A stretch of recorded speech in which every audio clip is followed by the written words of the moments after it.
ఇటు తెలుగు రాష్ట్రాల్లో petrol diesel కోసం యుద్ధం జరుగుతుంది. బంకుల్లో నో స్టాక్ బోర్డ్స్ దర్శనమిస్తున్నాయి. స్టాక్ ఉన్న బంకుల్లో కిలోమీటర్ల మేర క్యూ లైన్లు కడుతున్నారు. ఇప్పటికే 2 రాష్ట్రాల్లో 80% బంకులు మూతపడిపోయాయి. వాహనదారులు తీవ్ర ఇబ్బందులు పడుతున్నారు. ప్రస్తుతానికి 2 రాష్ట్రాల్లో డీజిల్ కొరత ఎక్కువగా ఉన్నట్లు సమాచారం వస్తుంది. ఉదయం 5:30-6 గంటల సమయం నుంచే పెట్రోల్ బంకుల దగ్గర వాహనదారులు బారులు తీరుతున్నారు. ఇటు డబ్బాలు డ్రమ్ములతో భారీ క్యూ లైన్లు ఏర్పడ్డాయి. బంకుల వద్ద పోలీసులు అలాగే రెవెన్యూ అధికారులు పహారా కాస్తున్నారు. ఎలాంటి అవాంఛనీయ సంఘటనలు చోటు చేసుకోకుండా అలాగే డ్రమ్ములు డబ్బాల్లో 20 లీటర్ క్యాన్స్ కావచ్చు, ఇటు వాటర్ క్యాన్స్ కావచ్చు, ఇలాంటి వాటిలో ఇంధనం కొట్టకూడదు అంటూ స్ట్రిక్ట్గా ఇటు రూల్స్ని కూడా పాస్ చేస్తున్నారు. గవర్నమెంట్ కూడా చర్యలు తీసుకుంటామంటూ చెప్తున్నారు. ఇంధన సంక్షోభంపై పొలిటికల్ వార్ నడుస్తుంది. ప్రభుత్వాల వైఫల్యమే కారణమంటున్నాయి ఇటు ప్రతిపక్షాలు. నిన్న మొన్న 2-3 రోజుల క్రితం మనం చూసాము. ఇటు ఆంధ్రప్రదేశ్కి సంబంధించిన ఆంధ్రప్రదేశ్లోని విజయవాడ, గుంటూరు, కృష్ణా, ఇలా కర్నూలు, కాకినాడ పలు ప్రాంతాల్లో ఒక్కసారిగా పెట్రోల్కి సంబంధించి no stock boards. Telangana Andhra Pradesh border ఏరియాస్లో ఆంధ్ర నుంచి అందరూ తెలంగాణకు వచ్చి పెట్రోల్ తీసుకెళ్లాల్సిన పరిస్థితులు నెలకొని ఉండే. కానీ ప్రస్తుతానికి ఇటు తెలంగాణలో కూడా ఇలాంటి పరిస్థితులే నెలకొన్నాయి. మరి ముఖ్యంగా హైదరాబాద్లో ఎక్కడ చూసినా no stock, petrol no stock, diesel no stock. ఈ సంక్షోభం ఎందుకు వచ్చింది? దీనికి సంబంధించి మరింత డీటెయిల్గా మాట్లాడుకునే ప్రయత్నం చేద్దాం.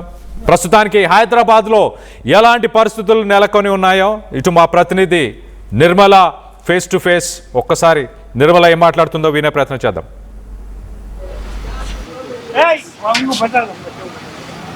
मीडिया वाले आए जी, सबको पूरा फोटो खींचे मीडिया में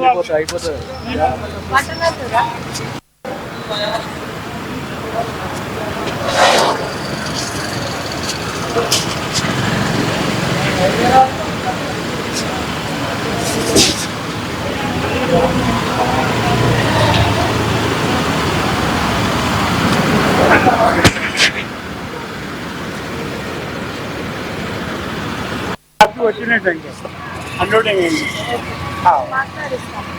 నేను మాట్లాడిస్తాను.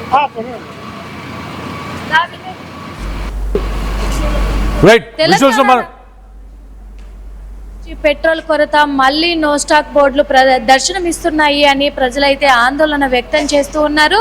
ఈ తెలంగాణ రాష్ట్ర వ్యాప్తంగా పలు జిల్లాల్లో కావచ్చు, ఇటు హైదరాబాద్ నగర వ్యాప్తంగా కావచ్చు, కొన్ని పెట్రోల్ బంకుల వద్ద మాత్రం బారులు తీస్తున్న క్షణాలు అయితే చూస్తూ ఉన్నాము. ఇది హైదరాబాద్ శివార్లో ఉన్నాము. ప్రస్తుతం మనము హైదరాబాద్ శివార్లో చూసుకున్నట్లయితే కూడా పెట్రోల్ కొరత కలుగుతోంది అనే నేపథ్యంలో కూడా ఎక్కడ పెట్రోల్ దొరకదో అనే ఆందోళనతో అందరు కూడా క్యూ లైన్లు కట్టిన పరిస్థితిని అయితే చూస్తూ ఉన్నాము. అంటే ఇక్కడ పెట్రోల్ మళ్ళీ నో స్టాక్ బోర్డులతోటి ఉండడంతో కూడా పెట్రోలు, డీజిల్ ఈ కొరతల కొద్దీ చాలా వరకు పెట్రోల్ బంకులు హైదరాబాద్లో కూడా నో స్టాక్ బోర్డులు పెట్టారు. అదేవిధంగా కూడా ఇక్కడ హైదరాబాద్ శివార్లో కూడా మొత్తము అదే పరిస్థితి నెలకొంది అని కూడా చెప్పొచ్చు. కొన్ని పెట్రోల్ బంకులకు మాత్రమే ట్యాంకర్లు వస్తూ ఉన్నాయి. డీజిల్ కావచ్చు, ఇటు ఇంధనం మొత్తం కూడా పెట్రోల్, ఆయిల్ ఇదంతా కూడా మొత్తానికి. భయ్యా ఎంతసేపు అవుతుంది మీరు వచ్చి? ఇందాకే వచ్చారా? దొరుకుతుందా పెట్రోల్? యాక్చువల్గా దొరకట్లేదు. ఓకే, ఇక్కడ పడుతున్నారా? ఫుల్ ట్యాంక్ లిమిట్ అంటున్నారు కదా. ఇది లైన్ లో ఉన్నా కదా, ఫ్రంట్ లో ఉన్న వాళ్ళకి తెలుస్తుంది. లైన్ లో అంటే ఫుల్ ట్యాంక్ పడతారా లేదని? అదే ఫుల్ ట్యాంక్ ఉంటే చేయించుకుందాం అని వస్తుంది. ఓకే, మీరు ఎంతసేపు అవుతుంది? 10 minutes. 10 minutes. పడుతున్నారా? ఇప్పుడే లైన్కి వచ్చినాం కదా, ఇప్పుడే చూస్తాం. ప్రాబ్లం లేకుండా వేరే పెట్రోల్ బంక్ దగ్గర లేదు. అక్కడ ఫుల్ అయిపోయింది, ఆల్రెడీ క్లోజ్ చేశారు. చాలా మటుకు ఓపెన్ చేయలేదు, చాలా ఫుల్ అయిపోయినాయి. హైదరాబాద్ అటు మెయిన్ ఏరియా సైడ్ అసలు బంక్లు ఓపెన్ లేవు, మొత్తం క్లోజ్. No stock. ఇక్కడ ఏమంటారు? ఫుల్ ట్యాంకులు కొడతామంటారా? లిమిట్ గా ఏమన్నా అంటున్నారు? తెలియదు, ఇప్పుడు చూడాలి. అవును, చూస్తున్నాము. ఎందుకంటే భయ్యా మీరు ఎంతసేపు అవుతుంది? హాఫ్ అన్ అవర్ అవుతుంది. హాఫ్ అన్ అవర్ నుంచి వెయిట్ చేస్తున్నారు. ఓకే, ఇంతకు ముందు ఏదైనా పెట్రోల్ బంక్కి వెళ్ళారు? దొరుకుతుంది అనుకుంటున్నారా పెట్రోల్? దొరుకుతుంది. ఇప్పుడు దొరుకుతుంది. మళ్ళీ పెట్రోల్ స్టాక్ అనేది కూడా నిలిపివేస్తారు అనే వార్తలు కూడా వినిపిస్తూ ఉన్నాయి. అప్పుడు పరిస్థితి ఎలా ఉంటుంది? కష్టమే ఉంటుంది. ఇక్కడ మేనేజ్మెంట్ కూడా ఉన్నారు, అడిగి తెలుసుకునే ప్రయత్నం చేద్దాము. సార్, ఎట్లా పెట్రోల్ డీజిల్ స్టాక్ ఉందా? ఫుల్గా ప్రజలకు ఇబ్బంది కలగకుండా దొరుకుతుందా అసలు? దొరుకుతాయి, ఫుల్ ఉన్నాయి. మాకు ట్యాంకర్ వచ్చిన రాత్రి 25 KL ఫుల్ ఉన్నాయి. మా దగ్గర ఏం ప్రాబ్లం లేదు. మా దగ్గర ఫుల్ ఉంది. పెట్రోల్ డీజిల్ మొత్తం ఫుల్ ఉన్నాయి. ట్యాంకర్లు వస్తున్నాయా? ఆ ట్యాంకర్ రాత్రి వస్తున్నాయి. ఎందుకంటే చాలా చోట్ల కూడా పెట్రోల్ దొరకట్లేదని నో స్టాక్ బోర్డులు పెట్టారు. మా దగ్గర ఉన్నాయి. ఇస్తున్నాం పబ్లిక్, ఇస్తున్నాం పబ్లిక్. ఎలాంటి ఇబ్బందులు ఏం ఇబ్బంది లేదు.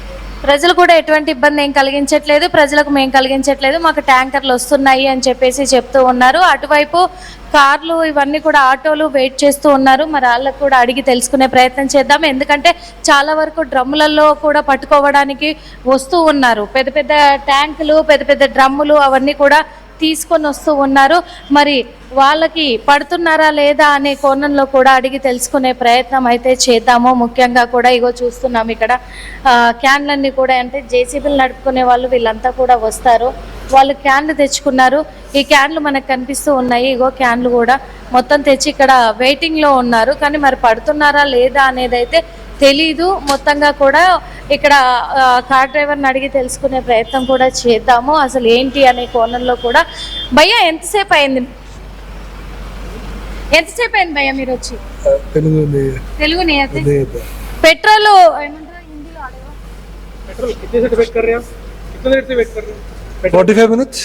45 minutes 1 hour. Yeah. हाँ अभी फुल मिला ना? अभी ओके श्योर. చెప్తూ ఉన్నారు 45 minutes నుంచి కూడా వెయిట్ చేస్తున్నాం అంటున్నారు. సార్, ఎంతసేపటి నుంచి వెయిట్ చేస్తున్నారు సార్? ఒక 1 hour అయింది. 1 hour అయిందా? దొరుకుతుందా అసలు పెట్రోల్? ఇవాళ ఓపెన్ అయింది. 2 days నుంచి చూస్తున్నా, లేదు అసలు. ఇక్కడ 2 days నుంచి లేదా? నిన్న అయినట్లు ఉంది కానీ నేను రాలేను నిన్న. మళ్ళా సాయంత్రం చూస్తే బందే ఉంది. మళ్ళీ వస్తే వేరే పెట్రోల్ బంకుల దగ్గర ఏమన్నా చూశానండి. దగ్గర 15 కిలోమీటర్ దూరం పోయినా, లేవు. ఏడలేదు. నో స్టాక్ బోర్డులు ఏమన్నా పెట్టిరా? క్లోజ్ చేసినా ఇట్లా ఏమన్నా? క్లోజ్ చేసింది అయితే కనిపించింది కానీ బోర్డ్స్ అయితే కనిపించలేదు. క్లోజ్ చేసి పెట్రోల్ బంకులు అంటే ఇంకా ఫర్దర్ గా నెక్స్ట్ ఇంకా 2 రోజులు గడిచే కొద్ది కూడా ఉన్న పెట్రోల్ డీజిల్ అయిపోతే తర్వాత పరిస్థితి ఏంటంటే చెప్పలేమండి. పరిస్థితి అయితే ఘోరంగానే కనిపిస్తుంది. చెప్పలేము. ఓకే, ఎందుకంటే యుద్ధం కారణంగా గత 20 రోజుల క్రితం కూడా సేమ్ ఇదే పరిస్థితి నెలకొనింది. అంటే దొరకదేమో అని ఒక అపోహతోటి ప్రజలందరూ కూడా ఫుల్ ట్యాంకులు కొట్టించుకోవాలని పెట్రోల్ బంకుల దగ్గర వెయిట్ చేస్తున్నారు అనే ఒక అపోహ కలిగిస్తా ఉన్నారు. దానికైతే ఇప్పుడు నో స్టాక్ అని బోర్డు పెట్టారనుకోండి, జనాలు ఏం చేస్తారంటే ఫస్ట్ భయపడతారు. అట్లీస్ట్ ఫుల్ ట్యాంక్ చేసుకుంటే ఒక 2 days అయినా వస్తుంది కదా అని ఆలోచనతో ఫుల్ ట్యాంక్ చేసుకుంటా. ఇప్పుడు నాకు అవసరం లేదు, నేను 1500 కొట్టించుకుంటా ప్రతిసారి. ఇప్పుడు ఫుల్ ట్యాంక్ ఎందుకు చెప్పించుకుంటా అంటే లేదు కాబట్టి, ఆ ప్రాబ్లం వస్తుంది కాబట్టి చెప్పించుకుంటున్నా. ప్రతి ఒక్కరికి అదే ఉంది కదండి. ఇప్పుడు ప్రతి ఒక్కరికి డీజిల్ పెట్రోల్ అయితే చాలా అవసరం. అది లేకుండా అయితే పని కాదు. చూస్తున్నాం కదా, ఎందుకంటే వాళ్ళు నో స్టాక్ బోర్డులు పెట్టడంతో కూడా ప్రజల్లో ఆందోళన కలుగుతూ ఉంది. కాబట్టే ఫుల్ ట్యాంకులు చేయించుకోవాలి అనే ఒక ఆలోచన వస్తుంది. ఆ ఆలోచనతోనే గంటల తరబడి కూడా క్యూ లైన్లో నిలబడి పట్టించుకుంటూ ఉన్నాము అని చెప్పేసి కూడా చెప్తూ ఉన్నారు. ఇక్కడ కూడా అడిగి తెలుసుకునే ప్రయత్నం చేద్దాము ఏంటి అనేది కూడా. భయ్యా, ఎంతసేపటి నుంచి వెయిట్ చేస్తున్నారు? तेलुगु नहीं हिंदी తెలుగు हिंदी वो आधा घंटा उससे ऊपर गया. ఆधा గంట हाँ దొరుకుతుందా? अभी नहीं मिला नहीं. Okay, done. ఇక్కడ చూస్తున్నాము, ఎందుకంటే కొన్ని పెట్రోల్ బంకుల దగ్గరికి వెళ్ళి అక్కడ వెయిట్ చేసి వస్తున్న వాళ్ళందరూ కూడా అక్కడ దొరకట్లేదు కాబట్టి పెట్రోల్ బంకులు ఓపెన్ ఉన్న సైడ్ వస్తున్నాము అని చెప్పేసి కూడా చెప్తూ ఉన్నారు. మరి ఒకసారి అడిగి తెలుసుకునే ప్రయత్నం అయితే చేద్దాము. కొంతమంది ఇక్కడ గంటల తరబడి కూడా వెయిట్ చేస్తున్న వాళ్ళు అయితే ఉంటూ ఉన్నారు. అన్న, ఎంతసేపు అవుతుంది ఇక్కడ వెయిట్ చేయబట్టి? హాఫ్ అన్ అవర్ అవుతుంది. వేరే పెట్రోల్ బంక్ దగ్గర ఏమైనా చూసారా? ఎక్కడ లేవమ్మా, అన్ని క్లోజ్. నో స్టాక్ బోర్డు పెట్టారు. నో స్టాక్ బోర్డులు పెట్టేశారు. అంటే పెట్రోల్ ఏమైనా ఇంత ప్రాబ్లం అవుతుంది, రేపు దొరకదు? పెట్రోల్ కాదు, డీజిల్ కోసం ప్రాబ్లం. పెట్రోల్ ఉంది, అక్కడేమో ఇరాన్ ఉంది, అమెరికా వచ్చి వీటి కోసం సముద్రంలో యుద్ధాలు చేస్తున్నాయి. ఇక్కడ మన మోదీ గారేమో ఇక్కడ డీజిల్ పెట్రోల్ తగ్గించాలి, ఎలక్ట్రికల్ వెహికల్స్ పెంచాలి, గ్యాస్ వెహికల్ పెంచాలి అనే ఉద్దేశంతో ఆయన కృత్రిమంగా ఇక్కడ షార్టేజ్ సృష్టిస్తున్నారు తప్ప ఇక్కడ షార్టేజ్ ఏం లేదు. భారతదేశంలో బోర్డు ఎంత ఉంది, కాకపోతే కృత్రిమంగా సృష్టించి మనం ఇట్లా ఇబ్బంది పెడుతున్నారు అంతే. జనాలు ఇబ్బంది పెట్టడం తప్ప ఇంకోటి ఏమీ లేదు. ఇంకోటి ఏం లేదు. అయితే ఈ ఎలక్ట్రికల్ వెహికల్స్ ఇవన్నీ కూడా ఎంతవరకు సేఫ్ అంటారు? ఎలక్ట్రికల్ వెహికల్ వేస్ట్ అమ్మా. ఇప్పుడు తీసుకున్నా కూడా 2-3 సంవత్సరాలు నడుస్తాయి. ఆ తర్వాత మళ్ళీ బ్యాటరీ వేసుకుంటే మళ్ళీ బండి కొన్నంత కాస్ట్ అవుతుంది. ఇప్పుడు లక్ష ఒక 30 లక్షలు 40 లక్షల కారు ఉంది ఒకటి, దానికి బ్యాటరీ వేయాలంటే మళ్ళీ 20 లక్షలు దానికి అవుతుంది. చూద్దాము ఇక్కడ ఎందుకు అంటే కొంతమంది ఆటో వాళ్ళు కూడా వచ్చి క్యూ లైన్లలో నిలబడుతున్నారు. ఎందుకంటే electrical vehicles, diesel petrol vehicles తగ్గించేసి ఎలక్ట్రికల్ వెహికల్స్ ని పెంచాలి అనే ఒక నేపథ్యంలో వీటిని ఎక్కువ కొనుగోలు చేయాలి ప్రజలు అనే నేపథ్యంలో ఇలాంటి షార్టేజెస్ పెడుతున్నారేమో కేంద్ర ప్రభుత్వము అని మాకు అనుమానాలు వస్తున్నాయని ప్రజలు అంటూ ఉన్నారు. ఒక పక్క ఎలక్ట్రికల్ వెహికల్స్ చాలా వరకు ప్రాబ్లం అవి సేఫ్ కాదు అని చెప్పేసి కూడా వాళ్ళు అయితే ఆవేదన వ్యక్తం చేస్తూ ఉన్నారు ప్రజలంతా కూడా. ఎందుకంటే ఆ ఎలక్ట్రికల్ వెహికల్ అనేది బ్యాటరీ విధంగా కూడా వీక్ అవుతుంది. అది 2-3 సంవత్సరాల కంటే ఎక్కువగా కూడా దాన్ని వాడలేము. అదే విధంగా కూడా దానివల్ల అన్ని ప్రాబ్లమ్స్ ఉంటాయి. ఇటు పెట్రోల్ వెహికల్స్ కానీ డీజిల్ వెహికల్స్ కానీ చాలా సేఫ్ జోన్లో ఉంటాము. కాబట్టి పెట్రోల్ కొరత అనేది లేకుండా చేయాలి. అటు కేంద్ర ప్రభుత్వం కావచ్చు, ఇటు రాష్ట్ర ప్రభుత్వం కావచ్చు, ఖచ్చితంగా కూడా పెట్రోల్ కొరతను తగ్గించే ఆలోచన విధంగా ప్రభుత్వము చర్యలు తీసుకోవాలి అని చెప్పి పలు పెట్రోల్ బంకులలో కూడా రాష్ట్ర వ్యాప్తంగా ప్రజలైతే విన్నవించుకుంటూ ఉన్నారు. కెమెరామెన్ మీడియాతో Nirmala RTV. Right Nirmala, thanks for the latest update. మొత్తం మీద 2 తెలుగు రాష్ట్రాల్లో ప్రస్తుతానికి పెట్రోల్ డీజిల్కి సంబంధించి యుద్ధమే జరుగుతుంది. కొన్ని గంటల తరబడి పెట్రోల్ బంకుల దగ్గర ఉన్నా కూడా రేషన్ పద్ధతిలోనే ఇటు ఆంధ్ర మొత్తంగా పెట్రోల్ డీజిల్ని అందుబాటులోకి తీసుకొస్తున్నారు అక్కడ యజమానులు. పోలీసులు దగ్గరుండి వాళ్ళ విధులను పక్కన పెట్టి ప్రస్తుతానికి ఇలాంటి పరిస్థితులు కంట్రోల్ చేసే ప్రయత్నం చేస్తున్నారు. ఇటు హైదరాబాద్, తెలంగాణ మొత్తంగా కూడా ఇలాంటి పరిస్థితులే నెలకొని ఉన్నాయి. మొత్తంగా ఎక్కడ చూసినా డీజిల్ కొరత ఎక్కువగా కనిపిస్తుంది. రబీ సీజన్ కావడంతో రైతులకి ఇబ్బంది కలిగే అవకాశం ఉంది. ఇటు హార్వెస్టింగ్ మెషిన్స్కి ప్రతిరోజు 100 నుంచి 150, 160 లీటర్ల డీజిల్ ప్రతిరోజు కావాల్సి ఉంటుంది. మరోపక్క ఆంధ్రాలో ఎవరైతే మత్స్యకారులు ఉన్నారో, ఎవరైతే ఫిష్ ఫార్మింగ్ చేస్తున్నారో, ఇటు రొయ్యలను కానీ చేపలను కానీ పెంపకం చేస్తున్నారో వాళ్ళకి కూడా అక్కడ ఆక్సిజన్ కోసం రన్ చేసే ఆ మోటార్స్కి కూడా కొంత డీజిల్ కొరత ఏర్పడుతుంది. ఓవరాల్గా ఎలాంటి పరిస్థితులు నెలకొని ఉన్నాయి, మీ ఏరియాస్లో ఎలాంటి పరిస్థితులు నెలకొని ఉన్నాయి అన్న దానిపై మీ అభిప్రాయాలను కింద కామెంట్ రూపంలో తెలియపరచండి. అలాగే కర్నూలుకి సంబంధించి ఎలాంటి పరిస్థితులు, ఆంధ్రాలోని కర్నూలులో ఎలాంటి పరిస్థితులు నెలకొని ఉన్నాయో ఒకసారి డీటెయిల్గా తెలుసుకునే ప్రయత్నం చేద్దాం. ఇటు మా ప్రతినిధి గయాజ్ ఉన్నారు, గయాజ్తో హుసేన్ ఉన్నారు. హుసేన్తో ఒకసారి కర్నూలుకు సంబంధించి లేటెస్ట్ అప్డేట్ తీసుకునే ప్రయత్నం చేద్దాం.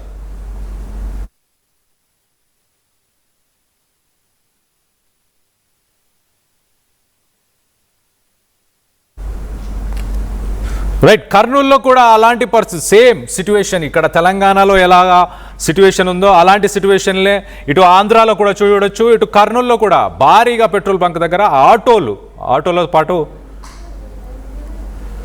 రైట్, కర్నూలులో ఎలాంటి సిట్యువేషన్స్ ఉన్నాయో ఒకసారి చూసే ప్రయత్నం చేద్దాం. అక్కడ కూడా ఆటోస్, కార్స్, అలాగే బార్లు తీరుతున్నారు వాహనదారులు. గంటల కొద్దీ పెట్రోల్ బంకుల దగ్గర వెయిట్ చేస్తున్నారు. దానికి సంబంధించి లేటెస్ట్ అప్డేట్ తీసుకునే ప్రయత్నం చేద్దాం. ఇటు కర్నూలు నుంచి మా ప్రతినిధి హుస్సేన్ అందుబాటులో ఉన్నారు. ఒకసారి అక్కడ ఎలాంటి పరిస్థితులు నెలకొని ఉన్నాయో తెలుసుకునే ప్రయత్నం చేద్దాం. తెలుగు రాష్ట్రాల్లో పెట్రోల్ డీజిల్ కొరతతో ఒకసారిగా ఈ పెట్రోల్ బంకులన్నీ కూడా నో స్టాక్ బోర్డులు వెళ్తున్నటువంటి పరిస్థితి. దీనికి ప్రధానమైనటువంటి కారణం పశ్చిమాసియా దేశాలకు సంబంధించినటువంటి యుద్ధం జరుగుతున్నటువంటి నేపథ్యంలో చమురు ఉత్పత్తుల కొరత ఏర్పడింది. అయితే రాబోయేటువంటి కాలంలో మరిన్ని కష్టాలు రాబోతున్నాయనేటువంటి వార్తలు ఒకసారిగా తెలుగు రాష్ట్రాల్లో ఉక్కుమండడంతో పెట్రోల్ డీజిల్కి సంబంధించినటువంటి కొరత ఏర్పడిందని ప్యానిక్ అయ్యేటువంటి సిచ్యువేషన్ ఉంది. ఎక్కడ చూసినా సరే బాటిల్ పట్టుకొని నిలబడేటువంటి సిచ్యువేషన్ ఉంది. ఇవాళ నిన్నటికి ఇవాళకి ఒకసారి కర్నూలు నగరంలో పోల్చినట్లయితే గతంలో కాస్త పెట్రోల్ బాగా ఇబ్బందికరమైన సిచ్యువేషన్ ఉంటే ఇవాళ డీజిల్ ఇబ్బందికరమైన సిచ్యువేషన్ ఏర్పడింది. క్యూ లైన్లో గంటల తరబడి నిలబడేటువంటి పరిస్థితి మనకు స్పష్టంగా కనిపిస్తోంది. అయితే ఏంటి పెద్ద అసలు ఈ పెట్రోల్ డీజిల్ లేదు, ఒకటే ఏం లేదు, అన్ని చోట్ల ఉన్నాయి. దాంట్లో ఒకటే చోట వస్తే క్యూ పడుతున్నాయి. క్యాన్లు కావాలంటున్నారు, క్యాన్లు నింపుతున్నారు, కాలు డ్రమ్ములు నింపుతున్నారు. దానివల్ల ఇబ్బంది ఉంది. అందరికి వేస్తే లైన్కి వస్తే క్యూగా వేసేస్తారు, అందరూ బాగుపడతారు. అది మేము కోరుతున్నాం. నేను department vets and medicine return inspector నేను. ఎప్పుడు లేని సిచ్యువేషన్ అంతే ఇప్పుడు ఆడ పబ్లిక్ ఇది కదా, ఇప్పుడు కొట్లాడలు బాబులు వేసుకొని దాని నుంచి రావాలి మనకు గ్యాస్ కానీ పెట్రోల్ డీజిల్ అంతా సప్లై ఆడించి దాని నుంచి ఇబ్బంది పడుతున్నాం అంత ప్రజలు. అనంతపురం వేరే జిల్లాలో అంటే కర్నూలు బెటర్, గ్యాస్ గీస్ దొరుకుతుంది మేలే. ఇక్కడ అక్కడ గ్యాస్ కూడా దొరకలే, అందుకే డిపార్ట్మెంట్ వాళ్ళు కేసులు పెట్టమన్నా నేను. మేము డిపార్ట్మెంట్తో కేసులు పెట్టేటి వాళ్ళ పైన అది దానిలో అవకాశం ఉంది. ఎంతసేపటి నుంచి క్యూ లైన్ నిలబడ్డావు? 2.5 గంటలు అవుతుంది ఎండగాడ నిలబడి ఆశలు వచ్చాయి. లాస్ట్కి ఇప్పుడు వచ్చింది లైన్. పరిస్థితి చూస్తున్నారు కదా, ఎన్ని బండ్లు ఎంత దారుణంగా ఉంది కదా. ఇంకేం పరిస్థితి మనం పెట్రోల్ డీజిల్ కొత్త ఏర్పడేటువంటి సిచ్యువేషన్ అయితే కనిపిస్తుంది. గంటల తరబడి క్యూ లైన్ లో వెయిట్ చేసేటువంటి సిచ్యువేషన్ అయితే కనిపిస్తుంది. మనతో మాట్లాడి మరికొద్దున్నారు. సార్, ఎంతసేపటి నుంచి వెయిట్ చేస్తున్నారు, ఏంటి పరిస్థితి? హాఫ్ అన్ అవర్ ఎప్పుడన్నా ఇలాంటి సిచ్యువేషన్ చూసారా? పెట్రోల్ డీజిల్ కోసం క్యూ లైన్ లో ఉన్న పరిస్థితి లేదు. ఎందుకంటే పరిస్థితి నిన్న డిపో నుంచి లేదంట సప్లై, నిన్న డిపో సప్లై లేదంట, ఈ రోజు ఓపెన్ అయింది అంతే. అంటే ఇవాళ పెట్రోల్ బాగానే ఉంది, డీజిల్ బాగా కొరత కనిపిస్తుంది. ఏం లేదు, నిన్న డిపోలు బంద్ ఉన్నాయి సండే కాబట్టి, ఆ షార్టేజ్ ఇప్పుడు కవర్ అయింది అంతే. ఏం లేదు, పెద్ద ఏం రష్ ఏం లేదు. ఎన్ని కార్లు ఉన్నాయి? 5-6 కార్లు ఉన్నాయి అంతే. కార్లు ఏమి ఎక్కువ ఉన్నాయి, ఆటోస్ ఉన్నాయి. చూసారా వెనక సుమారుగా ఒక 100 బండ్ల పైన క్యూ లైన్లు ఉన్నాయి. ఆటోలు ఉన్నాయి, కార్లు లేవు. కార్లు లేవు అంటే ఎక్కడ దొరుకుతుంది. చూసుకుంటే అన్ని ప్రాంతాల్లో పెట్రోల్ డీజిల్ కొరత ఉన్నట్టు మనకు ప్రధానంగా తెలుస్తుంది. క్యూ లైన్ లో గంటల తరబడి నిలబెట్టే సిచ్యువేషన్ అవుతుంది. ఎలా ఉంది సిచ్యువేషన్? డీజిల్ దొరుకుతుందా? డీజిల్ అనేది దొరకాలంటే చాలా ఘోరమైన పరిస్థితిగా దాపరించింది. ఒకరోజు డీజిల్ వేసుకోవాలంటే ఒకరోజు 12 క్యూలో ఉండాల్సింది వస్తుంది. డీజిల్ వేయించుకొని ఒకరోజు కష్టం చేసుకోవాలి, ఒకరోజు బండి క్యూలో పెట్టి డీజిల్ వేయించుకోవాలి. సామాన్య ప్రజలకు పూట గడచడం, ఒక కోవిడ్ టైంలో ఎలాంటి పరిస్థితులు అయితే అనుభవిస్తున్నామో ఈరోజు కూడా అలాంటి పరిస్థితులే జీవనోపాధి విషయంలో సామాన్యులకు చాలా దెబ్బ తీయడం జరిగిందనమాట. ట్రావెల్ చేసే వాళ్ళకు, డ్రైవింగ్ చేసే వాళ్ళకు ఒకరోజు డీజిల్ వేయించుకోవాలి, ఒకరోజు క్యూలో ఉండి డీజిల్ వేయించుకోవాలా. చాలా అంటే ఒకరోజు స్పెండ్ చేసి మళ్ళీ డీజిల్ వేయించుకోవాల్సి వస్తుంది, ఒకరోజు బండి తోల్చుకోవాల్సి వస్తుంది. పూటగా మరి ఆటోల మీద బ్రతకటోళ్ళకు, ట్రావెల్ చేసే వాళ్ళకైతే చాలా కష్టంగా మారిపోయింది అనమాట. ఫుల్ ట్యాంక్ ఇప్పుడు బండి తోలుకోవాలి, ఓ రోజు బండి తోలుకోవాలి, వచ్చిన డబ్బులు ఆటోలు డీజిల్ వేయించుకోవాలా. ఈరోజు ఆటో తోలినాను, ఈరోజు వచ్చిన డబ్బులల్లో డీజిల్ వేయించుకోవాలి, మళ్ళీ రేపు మళ్ళీ క్యూలో పెట్టుకోవాలి, తోలుకోవడం డీజిల్ పోయించుకోవడం. ఇదే మా ఇంట్లోకి ఏం తెచ్చుకోవాలి, ఇంట్లో ఏమి ఇవ్వాలి. అసలు ఒక రోజు కోవిడ్ టైంలో ఎలాంటి పరిస్థితులు అయితే మనం బాధపడినామో పరిస్థితులు అయితే దాపరించినాయో ఈరోజు కూడా అదే పరిస్థితులు అయితే బాగుంటుంది. ట్రావెల్ చేసే వాళ్ళకు ఏం చేస్తే బాగుంటుంది అంటే అందరికీ అందుబాటులో ఉండాలి. అందరికీ అందుబాటులో డీజిల్ కానీ పెట్రోల్ కానీ ఉంటే వారి వృత్తులను బట్టి బాగుంటుందని నేను భావిస్తున్నాను. ఎక్కడ కొరత లేదని చేసి కలెక్టర్ చెప్పేటువంటి పరిస్థితి, ఎక్కడ అన్ని చోట్ల ఉంది అని దొరుకుతుందని చెప్తున్నారు. ఎట్లా చూడాలి? ఇప్పుడు చూస్తున్నారు కదా సార్, నేను పొద్దున మార్నింగ్ వచ్చినాను, నిన్న ఆటో తోలుకున్నా. ఈరోజు అయితే దెబ్బ పడింది. ఈరోజు అయితే ఇంకా క్యూలో మార్నింగ్ వచ్చేసినాను టిఫిన్ చేయకుండా. ఈ రోజు వరకు కూడా క్యూలో పెట్టుకుంటే ఈరోజు ఈ ప్లేస్కి వచ్చిందనమాట. ఇంకా మీరు చూస్తున్నారు క్యూలో అయితే చాలా భారీగా. మీ వెహికల్ వెళ్ళే వరకు పోతే డీజిల్ దొరుకుతుందని ఆశ ఉందా? మా డీజిల్ చాలా కష్టం. మరి క్యూలో ఉన్న తర్వాత కూడా ఆడికి పోయిన తర్వాత మళ్ళీ దొరుకుతుందో దొరకపోవచ్చో కూడా కష్టము. ఈ యొక్క సందర్భాన్ని బట్టి మన కుటుంబంలో ఇంట్లో బత్యం తెచ్చుకోవాలన్నా, పిల్లలకు హెల్త్లు బాగాలేకపోయి వాళ్ళకు చూపించుకోవాలన్నా కూడా చాలా ఘోరమైన పరిస్థితులు అయితే దాపరించినాయి. మరి దయచేసి మరి గవర్నమెంట్ వాళ్ళు ఏమి సలహా తీసుకుంటారో తెలియదు కానీ, బట్ అందరికీ న్యాయం చేసే విధంగా అందరినీ దృష్టిలో పెట్టుకొని సాల్వ్ చేయాలని మిమ్మల్ని ప్రేమతో మనవి చేస్తున్నాను. Thank you. మొత్తంగా చూసుకుంటే మొత్తం పెట్రోల్ డీజిల్ చాలా కొరతగా ఉందని చెప్పి పెద్ద ఎన్ని గంటల నుంచి నిలబడి ఎట్లా సిచ్యువేషన్? గంట సేపే నిలబడి సిచ్యువేషన్ అయితే ఘోరంగా ఉంది. దొరకడం లేదు ఎక్కడ కూడా. సిటీలో ఎక్కడ కూడా పెట్రోల్ బంకులలో లేదు, అసలు ఎక్కడ కూడా పెట్రోల్ లేదు, డీజిల్ లేదు. చాలా ఇబ్బంది. మా ఆటో వాళ్ళకి బాడీలు తిప్పాలన్నా కూడా మాకు డీజిల్ కావాలా. డీజిల్ లేనందుకు మేము ఇక్కడ గంటలు వెయిట్ చేయాల్సిన పరిస్థితి వస్తుంది. చాలా షార్టేజ్ ఉంది. మళ్ళీ గవర్నమెంట్ ఏం పట్టించుకోవడం లేదు. అంటే ఏదో రేట్లు పెంచబోతున్నారు, అందుకే గుర్తింపు కొరత సృష్టిస్తున్నారు, కావాలని ఇక్కడున్న బంక్ వాళ్ళు దాపెడుతున్నారు అని. అదే రేట్లు పెంచే ఉద్దేశం ఉన్నట్లుంది, అందుకోసమే షార్టేజ్ చేస్తున్నారేమో. ఈ డీలర్స్ కూడా ఒక్కటే బండి తెప్పించుకుంటున్నారు, స్టాక్ ఎక్కువ పెట్టుకోవడం లేదు. దానివల్ల ప్రజలు ఇబ్బంది పడిపోతున్నారు. వీళ్ళేం పట్టించుకోవడం లేవనంటే స్టాక్ దండి ఉంది, వస్తుంది అని చెప్తున్నారు. వచ్చిన ఒక్క బండికి ఇన్ని బండ్లు గంటలు వెయిటింగ్ చేయాల్సింది వస్తుంది. మీరు గంటల నుంచి నిలబడ్డారు కదా, మీ బండి వెళ్తే మీకు దొరుకుతుందని ఆశ నమ్మకం ఉందా? నమ్మకం లేదు, ఎందుకంటే అయిపోయిందంటే వెళ్ళిపో అంటాడు. ఎందుకోసం. Thank you. చూసుకుంటే మనం గంటల తరబడి క్యూ లైన్లో నిలబడ్డా అయితే తన బంకు దగ్గరికి వెళ్ళి ఫిల్ చేసుకునేటువంటి సమయంలో కూడా అయిపోయేటువంటి సిచ్యువేషన్ ఉంది అని చెప్పి ఆటో వాళ్ళ ఇబ్బంది పడేటువంటి పరిస్థితి అయితే కనిపిస్తుంది. మనం గత 3-4 రోజుల నుంచి ముఖ్యంగా కర్నూలు జిల్లాలో ఎక్కడ చూసినా సరే పెట్రోల్ బంకుల్లో నో స్టాక్ పెట్టడం కావాలనేటువంటి కృత్రిమ కొరత సృష్టిస్తున్నారనేటువంటిది మనకు ప్రధానంగా జరుగుతున్న అంశం.